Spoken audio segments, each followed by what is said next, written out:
கருவறுத்த குற்றால அருவி.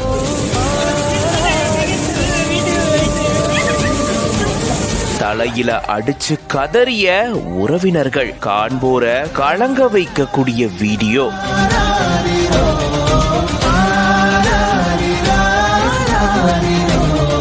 பாறை இடுக்கில் சடலமா மீட்கப்பட்ட 17 வயது சிறுவன். நொடியில் பறிபோன உயிர்.